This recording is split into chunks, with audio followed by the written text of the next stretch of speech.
जानना जनाना, जगत प्रपंच सामने होना, फिर इसी में तादात्मता, इसी में राग और क्लेश, यही सब तो होता है।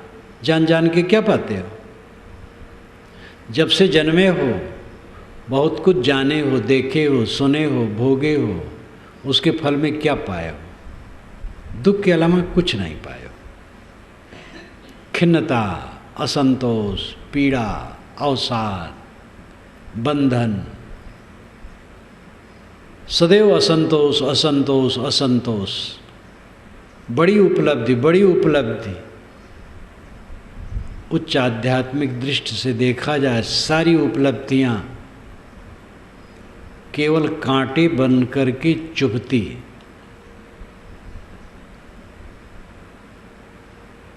अपने आप को सबसे अलग कर लो। मूंज में से सींक निकाल लिया जाता है, इमली की छीमी में से बीज निकाल लिया जाता साफ।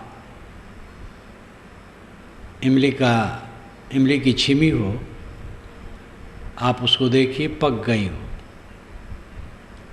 छिलका तोड़िए तो बीज उसमें ऐसे धरा रहता है कि मालूम होता अलग से इसको बना करके इसमें पैक कर दिया गया है, एकदम बढ़िया साफ। उसको चियाँ कहते हैं। अवध क्षेत्र में लोग विनोद करते हैं, किसी को देखते हैं बहुत साफ सुथरा और थोड़ा खुसखुस, तो लोग कहते भैया तुम तो चियाँ से घूमते हो, मुझे ईर्ष्या होती है तुम्हारे ऊपर, तुम तो चियाँ से घूमते हो। चियाँ बिल्कुल निर्मल चारों तरफ से, वो इमली की छीमी में रहता है, उसे निर्माण उसका होता है, लेकिन बिल्कुल साफ सुथरा। आत्मा शुद्ध बुद्ध निर्मल है। ऐसे मूंज में सींक, मूंज घास बड़ी बड़ी होती, उत्तर प्रदेश में तो मूंज खूब होती है। सींक उसमें छड़ी लंबी सी, ऊपर पकड़ लो, जरा सा इशारा करो, साफ निकल आती। अपने आप को इन पांचों कोषों में से निकाल लो विवेक द्वारा। देह और आत्मा की गहरी भिन्नता का बोध निरंतर जिसको रहता है, उसे हर शोक क्या है?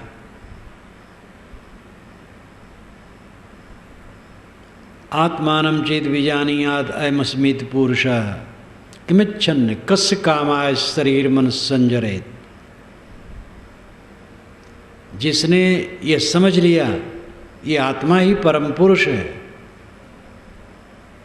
वो किस इच्छा से, किस कामना से शरीर के पीछे चल करके ये जन्म मरण का बुखार चढ़ाए रखेगा?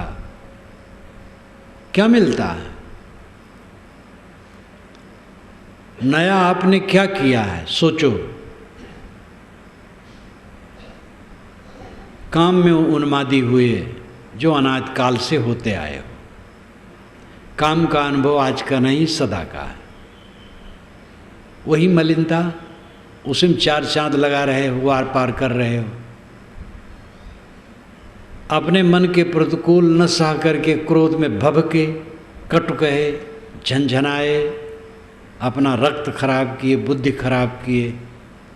ये नया अनुभव है, पुराना है।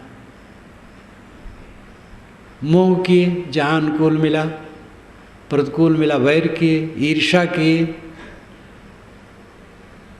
चिंता किए, विकलता किए, भोगों का लालच किए, बिलबिलाते रहे, खिन्न होते रहे, मन के अनुसार नहीं हो रहा है, साथी लोग मन के अनुसार नहीं कर रहे हैं, जो लोग मिलते हैं प्रतिकूल हो जाते हैं। यही सब किलबिलाते रहे दिमाग में, और क्या किए? यही आज भी कर रहे हो। क्या नया कर रहे हो? अपने में नवीनता देखो, क्या कर रहे हो? देह तुम हो, यही सड़ा गला, मांस का लौंदा, हड्डी की झोपड़ी, कूड़ा कचड़ा, मुर्दा, इसको अपना स्वरूप मानते रहे। वही आज मान रहे हो, क्या नया कर रहे हो? नया है मैं देह नहीं शुद्ध चेतन हूं। नया है काम वासना की अब कोई जरूरत नहीं, कूड़ा कचड़ा दुखदाई, काम शत्रु है। स्मरण भी आए त्याग दो। क्रोध किस पर? कौन अपना है जो विपरीत हो गया? सब स्वतंत्र जीव हैं, जिनकी जैसी रुचि है कहते हैं, सुनते हैं, करते हैं। क्रोध करने की क्या जरूरत है? किसी पर अपना दखल नहीं है। छोटा मानते हो, उन पर अपना कब्जा जमाना चाहते हो। कब्जा जमाने की आदत तो पुरानी है, ये नई नहीं। नई है किसी पर कब्जा न जमाना। मैं स्वयं सबसे पीछे और नीचे हूँ। जितना मनोविकार है उनको धो देना, ये नई बात है। चिंता न करना नई बात है, चिंता करना तो पुरानी बात है। रोना तो पुरानी बात है, रो रहे हो सदा से। शिकायत शिकायत शिकायत शिकायत, रोना। एक रोना होता है, आदमी सुबह सुबह के रोता है, चिल्ला के रोता है, और ऐसे भी मंथर गति से रोता है, आवाज़ कुछ नहीं आती है, आंसू गिरते हैं। और एक रोना होता है शिकायत, जो सब में व्याप्त है। जो अपने को शिकायत से निकाल ले वो नया आदमी है। शिकायत न करना जीवन में नवीनता। किसी की शिकायत नहीं, सब ठीक। इसका मतलब नहीं है कि आपके घर परिवार समाज में कोई गलत करे तो उनको समझाएं ना। समझाना जरूरी है, सुधारना जरूरी है। नहीं सुधरना चाहता है तो उससे अलग होना जरूरी है। ये सब व्यवहार तो करना पड़ेगा। लेकिन शिकायत करने की जो आदत हरदम बनी है, बहुत गंदी आदत है। नई बात क्या है? नई बात है निर्मल मन का हो जाना। आज तक गंदे मन के रहे हैं। गंदगी क्या है समझ में आ जाएगी साधना करोगे जब। जितनी गंदगी समझ में आ जाए उतना छोड़ दो, तो सूक्ष्म गंदगी जो अगली है वो अपने आप समझ में आ जाएगी। मन की सारी गंदगी छूट गई, ये नया जीवन है। संस्कार द्विजुच्यते, ये संस्कार है। ऐसे जीवन में रमना सहज समाधि। संतोष सहज समाधि भली, गुरु प्रताप जा दिन से प्रगटो सुरत ना अंत चली। गुरु की कृपा जब से हुई मेरे ऊपर, मेरी सुरति अलग नहीं गई। अलग तो जाती है, कहीं भी जाती है, लेकिन जब मोह मिट जाता है तो उस ढंग से नहीं जाता है मन। टट्टी पेशाब की भी याद हो जाती है तो क्या उसमें कोई आकर्षण होता है? कोई आकर्षण नहीं होता है। सांप बिच्छू की याद हो जाती है, शत्रु की याद हो जाती है, लेकिन उसमें आकर्षण नहीं होता है। हाँ, मन में शत्रुत्व है तो शत्रु की याद होने पर मन में द्वेष क्रोध ये आएगा, वो भी बंधन है। स्मरण आ जाए कोई बुरा नहीं। चिपकाहट खत्म हो जाने पर बंधन खत्म हो जाता है। सुरत नांत चली, गुरु की कृपा जब से हुई, गुरु का ज्ञान में, गुरु की कृपा होना क्या है? बोध पाना। गुरु बोध देता है, एक एक बात बताता है, समझ में आ जाता है तब घृणा हो जाती है भोगों से, तब मन उसमें नहीं जाता है। सुरत न अंत चली। कबीर साहब से लोग कहे आप परिक्रमा नहीं करते हैं, दंडवत नहीं करते हैं। साहब कहते हैं जहाँ जहाँ डोलों सो परिक्रमा। मैं जितना चलता हूँ सब मानो परिक्रमा करता हूँ, और जो कुछ करो सो पूजा। लोग कहे आप पूजा नहीं करते हैं। साहब कहते हैं मैं जो करता हूँ सब पूजा करता हूँ। कपड़ा बुनता हूँ पूजा करता हूँ, धान काटता हूँ पूजा करता हूँ, दफ्तर में काम करता हूँ पूजा करता हूँ, टट्टी फेंकता हूँ पूजा करता हूँ। ये असली पूजा है। अलग बैठ करके जो पूजा की जाती है उसका खंडन नहीं है, लेकिन असली पूजा तो है जहाँ जिसकी ड्यूटी है उसको ठीक से करें, दिलो जान से करें, समर्पित होकर के सेवा करना चाहिए। लेकिन सेवा का पागलपन कि हम सेवा करते हैं और अलग न बैठ पाते हैं, न ध्यान कर पाते हैं, न अध्ययन कर पाते हैं, न सत्संग में मन दे पाते हैं। सेवा का पागलपन सवार है। सेवा की जरूरत है, लेकिन उसे सेवा नहीं कहते हैं जो अपने आप को हरदम चरखा बनाए रहे काम धंधा में और अध्ययन ध्यान चिंतन का काम न करे। सेवा करो, सेवा पूजा है, जो कुछ करो सो पूजा। लेकिन अलग बैठ करके अध्ययन ध्यान चिंतन भी करो। जब सो तब करो दंडवत। साहब कहते जब मैं सोता हूँ दंडवत करता हूँ, डंडे के समान पड़ गया। भाव मिटाऊं दूजा। असली बात है दूजा भाव मिटाता हूँ, द्वैत भाव मिटाता हूँ, बाहर का आकर्षण खत्म करता हूँ। अगर कहीं कुछ मन में जगह है बाहर की चीज़ों के लिए तो उसको बीन बीन करके ख़त्म करता हूँ। बाकी राख न ठौर ठिकाना समझ करो जिय चेत। श्री विशाल साहब ने कहा ठौर ठिकाना बाकी न रखो बंधन का कहीं, जग जाओ अपने में। सारे जड़ दृश्य में कहीं भी ममता न बनाओ। ये कूड़ा कबाड़ मन में किलबिलाता न रहे। आत्मा में विश्राम पाओ, आत्मा में एकाग्र हो जाओ, ऐसा जीवन जियो। ये नहीं कि खाट पर पड़े तब भी बस मकान दुकान राग द्वेष हानि लाभ उसके कीड़े किलबिला रहे हैं चित्त में, तो बेकार हुआ। आत्मलीन हो जाओ, व्यवहार का काम कर लो, अपने आप में लौट आओ, चुपचाप चित्त विश्राम पा जाए। साधना करने से हो जाएगा। काम भी करेंगे और ध्यान भी करेंगे। हंसबा खेलिबा धरिबा ध्यान। गोरखनाथ महाराज ने कहा है हंसबा खेलिबा धरिबा ध्यान। आज भी गोरखपुरी भाषा जो ग्रामीण भाषा ऐसे हंसेंगे खेलेंगे ध्यान धारण करेंगे।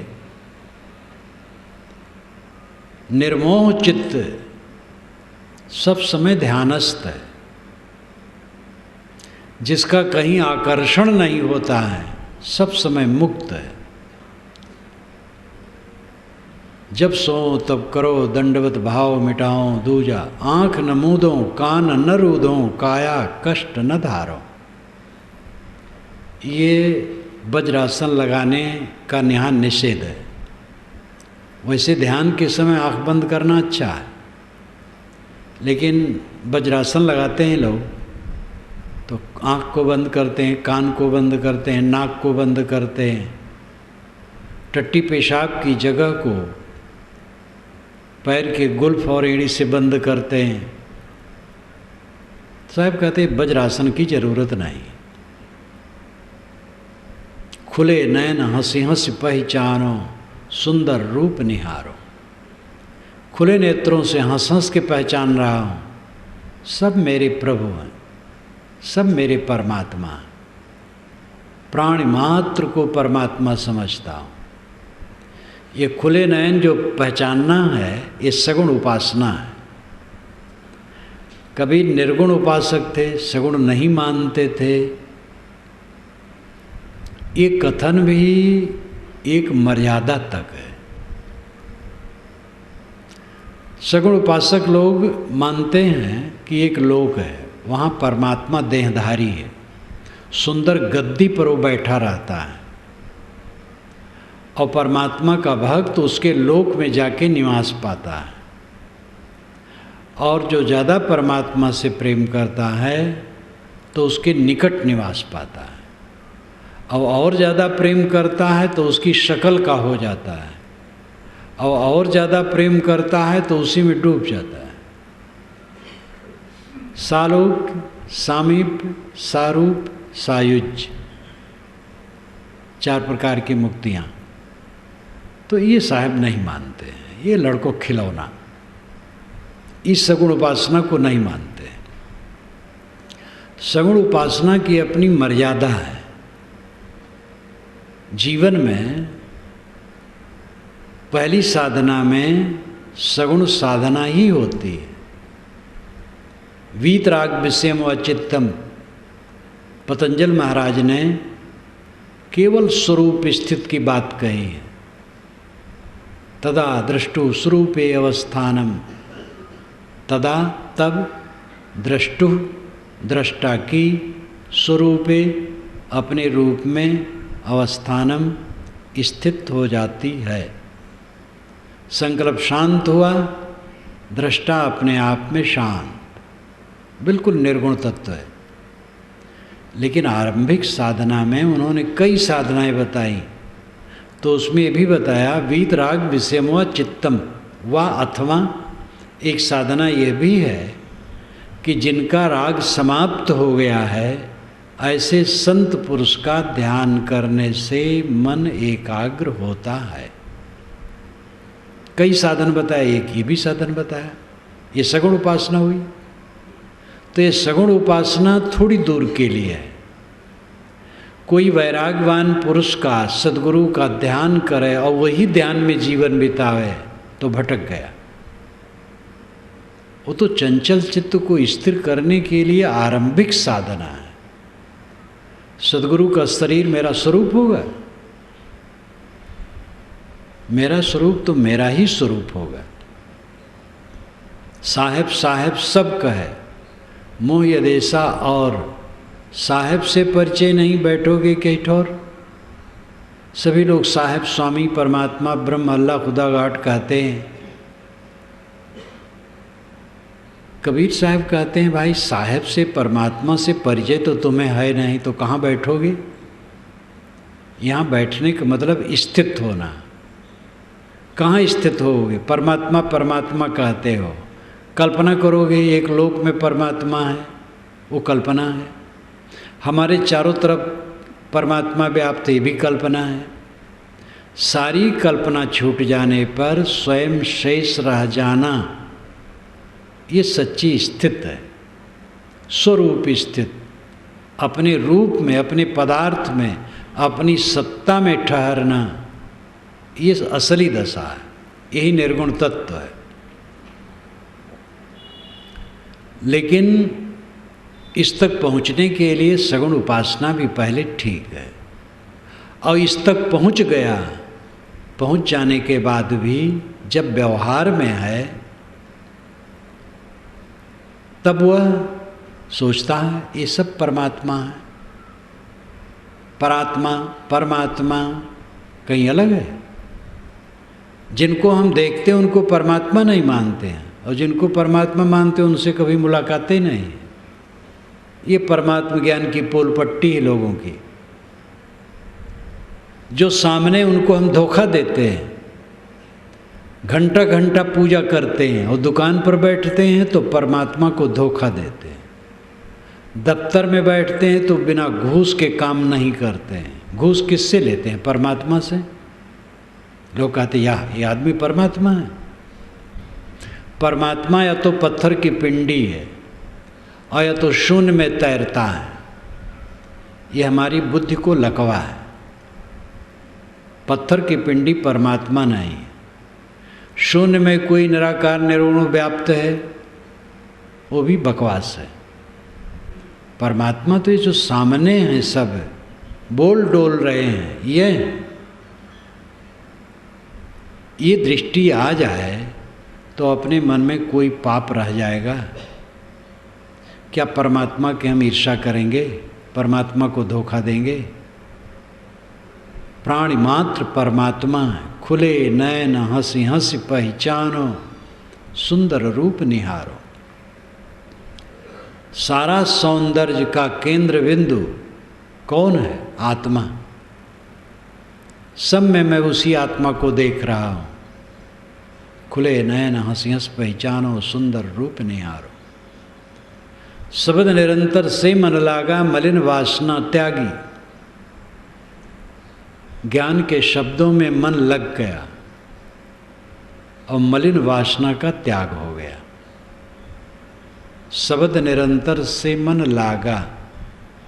विहंगम मार्गावलंबी कहते हैं ये शब्द वह है जो ब्रह्मरंध्र में चल रहा है।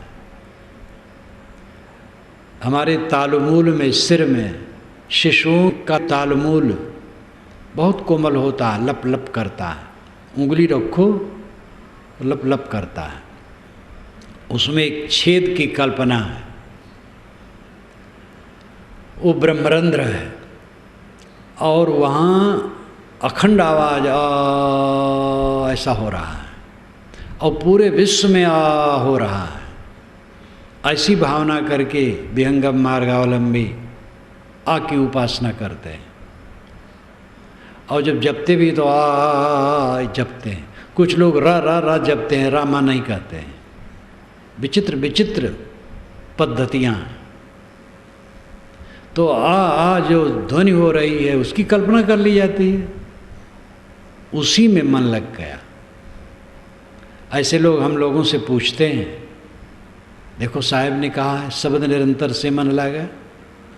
जब निरंतर उसी में लग जाए मन, बड़ा मुश्किल है।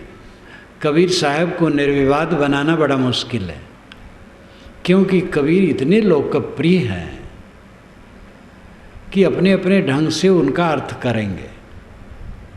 जो बहुत लोकप्रिय हो जाता है वो निर्विवाद नहीं रह जाता है, विवाद का केंद्र बन जाता है, क्योंकि उसकी वाणियों से अपने अपने ढंग से अर्थ निकाल करके पंथ चलाना रहता है।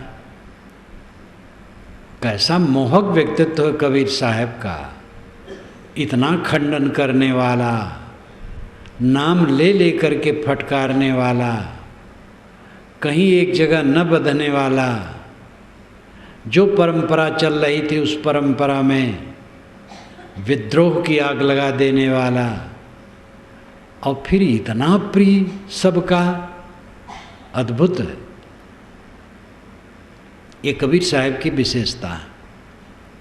ऐसी विशेषता तो कहीं दिखाई नहीं देती है। बौद्धों जैनों के भजन गीत सनातन धर्मियों में कदापि गाए नहीं जा सकते, और सनातन धर्मियों के गीत बौद्धों जैनों के मंदिरों में नहीं गाए जा सकते। लेकिन कबीर के गीत बौद्धों में, जैनों में, सनातन धर्मियों में, सूफियों में। अभी परसों पाकिस्तान से फ़ोन आया था मेरे पास, कुशल मंगल सिंध से पूछा था। उनका आया कुशल मंगल, पूछा कहे साहब बहुत बढ़िया है। मैंने कहा कोई उपद्रव? कहे कोई उपद्रव नहीं है, बहुत शांति है। वास्तव में यहाँ जब गड़बड़ी होती तो वहाँ गड़बड़ी होती है। यहाँ जब किसी मस्जिद को छेड़ते हैं तो वहाँ वो लोग मंदिर को तोड़ने लग जाते हैं और हिंदुओं को सताने लग जाते हैं।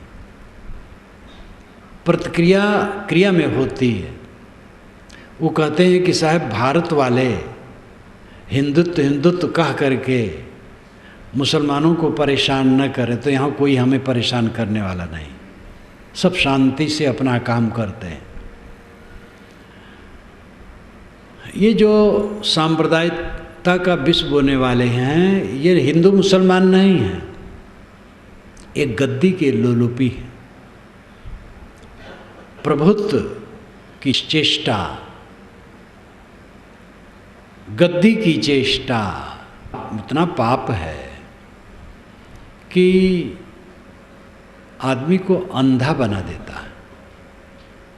धर्म का सदैव दुरुपयोग इन रजवाड़ों ने किया है, मंत्रियों ने किया है, राजनेताओं ने किया है। और धर्म को घसीटने से धर्म विकृत होता है। राम का, बुद्ध का, कबीर का नाम लेकर के अगर राजनेता लोग राजनीति करेंगे तो राम, बुद्ध, कबीर के चेहरे को ये खराब करेंगे। राम का चेहरा खराब किया गया है करीब 20 वर्षों से। जो एक शीलवान के रूप में राम थे उनको विकृत कर दिया गया है। बुद्ध का चेहरा खराब किया गया है राजनीति में घसीट करके। कबीर के लिए प्रयास कोई कोई शुरू कर रहा है।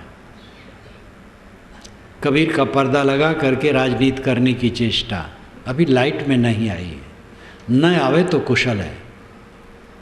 किसी महापुरुष को राजनीति में घसीटा जाएगा, उनका पर्दा लगाया जाएगा तो उनका चेहरा खराब किया जाएगा। राजनेता, राजा, महाराजा ये सदैव धर्म का दुरुपयोग किए हैं। हिंदू, मुसलमान, ईसाई, यहूदी कभी नहीं लड़े। ईसाई जनता कभी नहीं लड़ी है।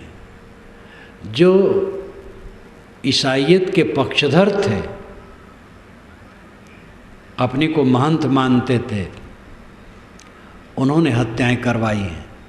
जो ईसा को ईश्वर पुत्र न माने उनकी सामूहिक हत्याएं हुई हैं मध्य युग में। ये सब पुरोहित लोगों की लीला है। वो भी एक राजनेता, सामान्य आदमी ये सब कभी नहीं करता है। जब हिंदू मुस्लिम का दंगा होता है और हिंदू अल्पसंख्यक हैं, वहाँ मुसलमान रक्षा करते हैं, और मुसलमान अल्पसंख्यक हैं तो हिंदू रक्षा करते हैं। भागलपुर के पास जो हुआ था, मुसलमानों के बच्चों को एक पंडित जी ने अपने घर में सुरक्षित रखा था। जब वो राजनेता लोग आए, तथाकथित हिंदू,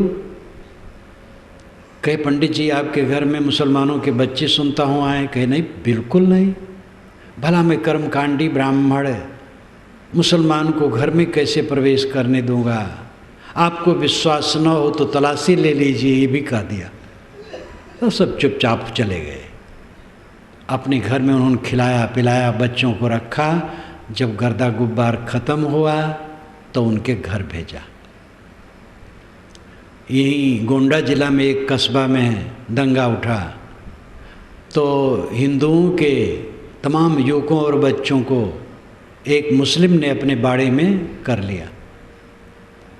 कर्म का तो कसाई है, भैंसा ऐसा कटवाता है, उसका काम है। लेकिन आदमियों के लिए बड़ा हमदर्द है, बड़ा समतावादी है। तो हिंदू, मुसलमान या ईसाई, यहूदी, सामान्य जनता कभी नहीं लड़ती। ये राजनेता लड़वाते हैं। इसलिए राजनेताओं से सावधान रहना। तो शब्द निरंतर से मन लागा, मलिन वासना त्यागी। मलिन वासना त्यागी महत्वपूर्ण बात है, ध्यान दीजिए। मलिन वासना का त्याग हो गया। निर्मल वासना, वासना संस्कार, संस्कार तो रहते हैं सब समय, लेकिन निर्मल हैं। जैसे आपका निर्मल मन है, कोई तकलीफ नहीं है। मैला मन है तो तकलीफ है, बस उसको निर्मल कर देना है। मलिन वासना त्यागी, उठत बैठत कबहु न छूटे, ऐसी तारी लागी। ऐसा ध्यान लगा कि उठते बैठते कहीं छूट नहीं रहा। इसी सिलसिले में मुझे और याद आया, कश्मीर में एक बार दंगा हुआ, हमारे साधु भी कुछ गए थे। तो उस समय एक साधु तो मुझे बताने लगा कि साहब अब तो मेरी जान गई। मंदिर में था, कांपने लगा, जा कर के एक तरफ घुस गया तो लेकिन 3 मुस्लिम लड़कियां कुरान ले कर के आईं और मंदिर के सामने थोड़ी थोड़ी दूर पर बैठ गई और कुरान का पाठ करने लगी। थोड़ी थोड़ी दूर पर इसलिए बैठी कि जरा घेर लें। फिर आतंकवादी आए तो लड़कियां हैं और कुरान पाठ कर रही हैं, तो हिम्मत नहीं हुई मंदिर में घुसने की। और वो इसीलिए आई कि ये मंदिर सुरक्षित रहे और इसमें जो लोग हैं सुरक्षित रहे। दया रहम सब में है। ये जो पद के भूखे हैं यही सब पाप करते हैं। ये मंदिरों में पद के भूखे पाप करते हैं, मानती हो गुरुवाई के लिए चालबाजी, राजनीति, हत्या तक करते हैं। कहीं भी लोभ बढ़ेगा, पाप का बाप कौन है? लोभ।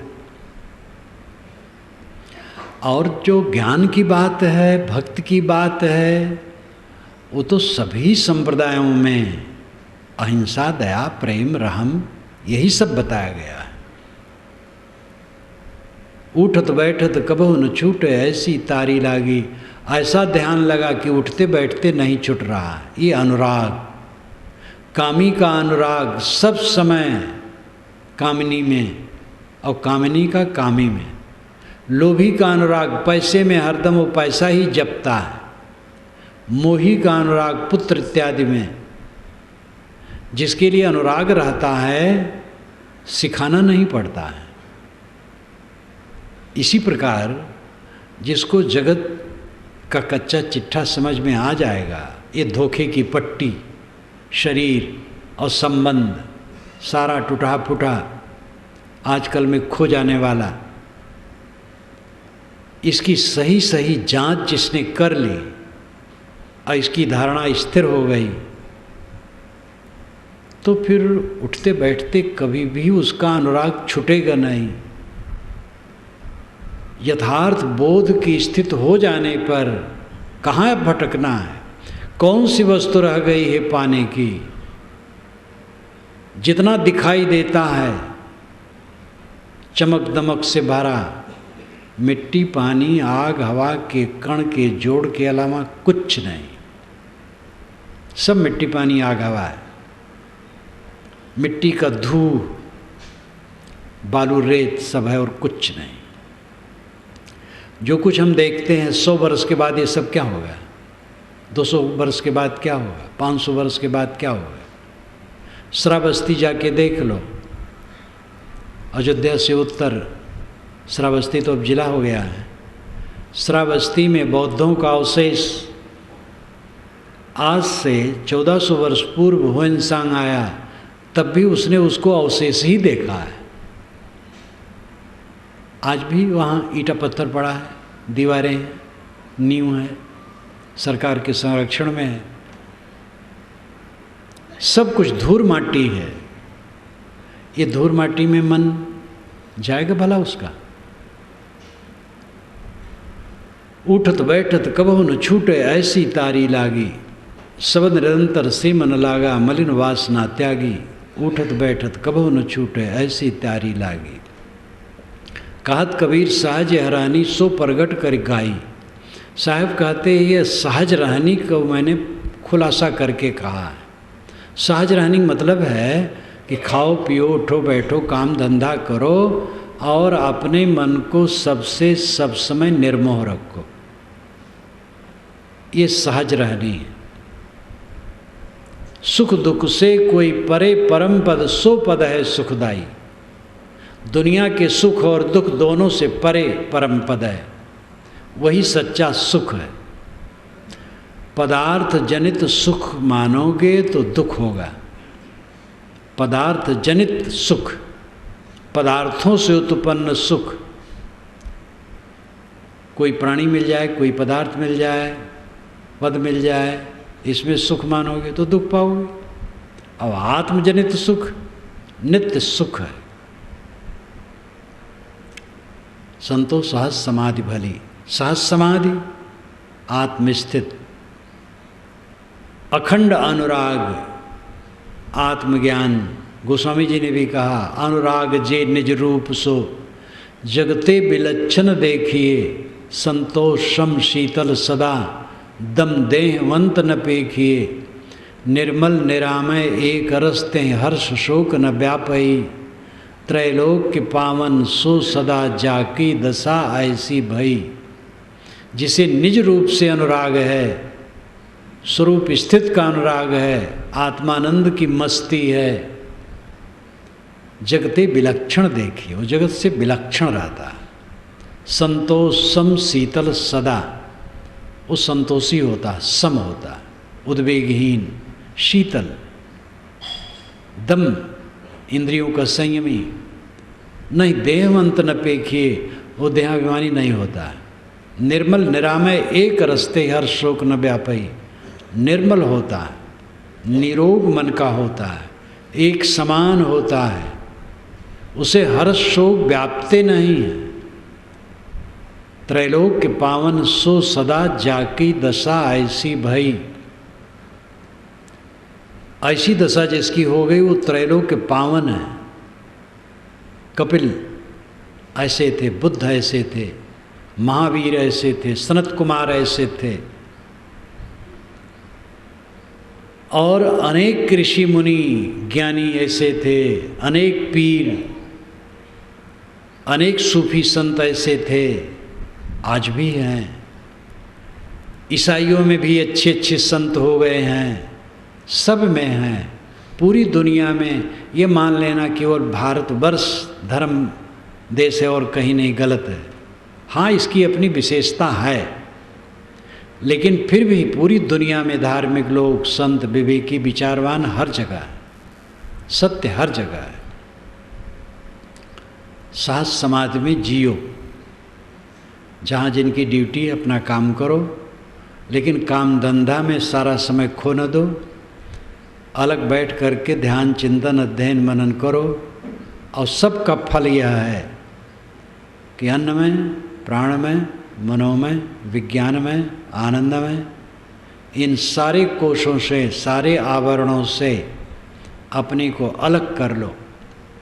मैं देह नहीं हूँ, प्राण नहीं हूँ, मन नहीं हूँ, बुद्धि नहीं हूँ, अहम कृत जो आनंद की भावना आती है उपलब्धियों में, वो मैं नहीं हूँ, मैं शुद्ध चेतन हूँ। इस भाव में जियो।